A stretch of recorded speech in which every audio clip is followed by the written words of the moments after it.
Hey all, buddy, FTRV, how you doing? What's in this box?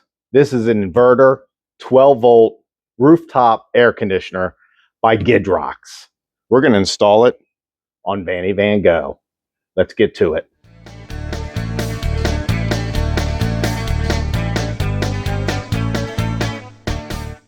So yeah, welcome back. We're going to put this on top of Van Go. We don't have a whole lot of battery power. My estimates are on low. We're probably going to get only about 3 hours a day as long as we stay fully charged. But that's okay because we are going to put some expanded batteries on our unit at some point that will allow this to run much longer. So we are going to put a link below to this unit. GIDROX has a few different units. This one here they sent us is the 10,000 BTU, but it also has a heater. All right, well, let's take a look inside. Here we go. This is everything you get in the box right here. Here's your main unit, of course, that's going to go on the roof. Here is your interior unit. And let me tell you guys, this is metal.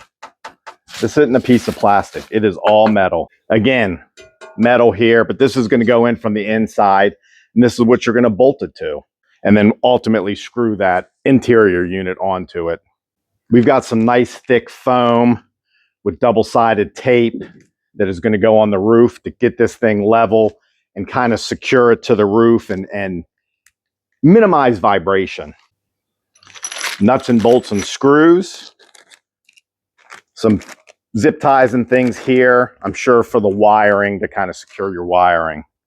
So I will say the recommendation from GIDROX is between 1.5 and 3.5 inches thick roof. Now, it's 4 main bolts. I'm guessing maybe if you got some longer bolts, you could extend that a little bit if you have a slightly thicker roof. Here we go. Here's your wire that they send you. It's already wrapped and ready to go. It's 4 gauge. Now, I wasn't thinking at all. I'm not an electrician. I was just automatically thinking I was going to be able to use my regular 12-volt wiring that's already run. Now that I think about it, obviously that doesn't make sense. But it also does come with a fuse already installed. I looked online and a lot of units only come with 15 foot. GIDROX sends you 19 feet worth of 4 gauge wiring. So not only can you control this unit with the panel on the inside, it also comes with a remote. And if you want, you can download the app onto your phone and use that. Now, like I said, I was hesitant at first. I didn't know if it was just going to be too big of a job. I didn't know what it was going to look like up there. But also, I know I don't have enough battery storage to run this thing any long length of time. I'm hoping to get on low, maybe 3 hours a day out of it, but I can expand the batteries. So that's ultimately what I will do. But I think for now, I'm going to hook this up right here on this table and make sure we have enough power to run this thing. According to the installation guide, you don't need much more than a screwdriver, a wrench, some RV sealant, and electrical tape. I took the top off, got her all wired up, and she's running superbly. Now it's time to get that old fan down and get this thing installed. And of course, before you start any of this, make sure all the power is turned off and disconnected. All right, let's do this. We'll go ahead and start from the inside. Get this cover off.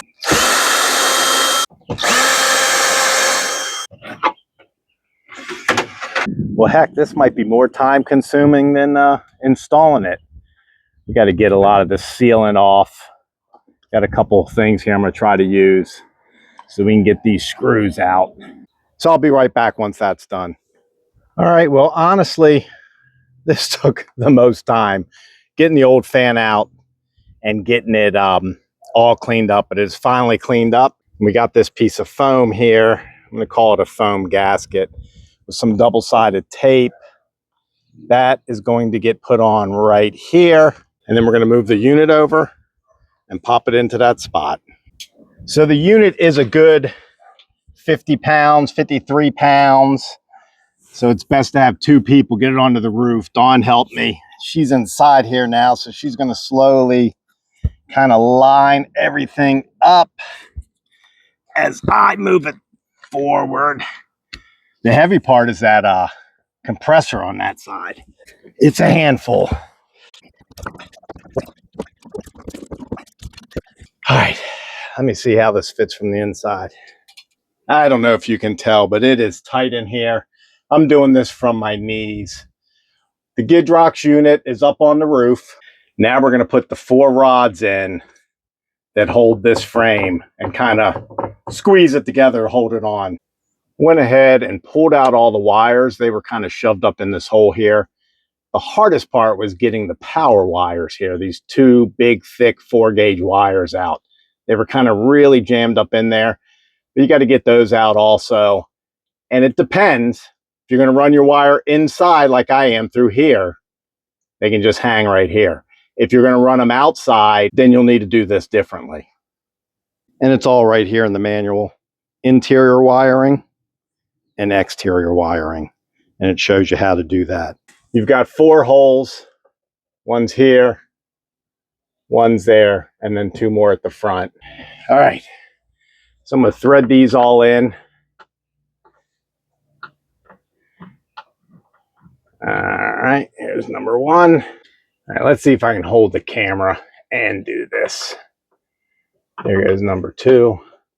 All right, it's a little too cramped, but I got the 4 bolts in there.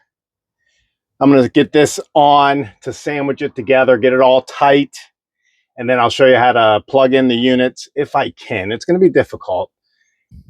I'm going to put a picture of this up on the screen, but in the manual here, it tells you, depending on what unit you buy, this is the unit we have. So here we go. It just coincides with what we have here. It's pretty simple. It tells you 6-pin connector, 2-pin, 4-pin. I think that means the red connector. So the 19-foot cord they give you is going to connect to the 2 4-gauge wires coming out of here. They give you the bolts to connect those, and they want you to use electric tape to secure those connections to make them safe. If I were you, I'd go out and maybe get some shrink wrap just to give it a little bit extra protection, or use a decent amount of electrical tape. There it is, the GIDROX RV inverter AC unit. All right, let's turn her on. I'm going to put it on sleep mode. I don't think we needed it 68. Let's put it at 77 for now because it's about 85 outside. All right, it's kicking on.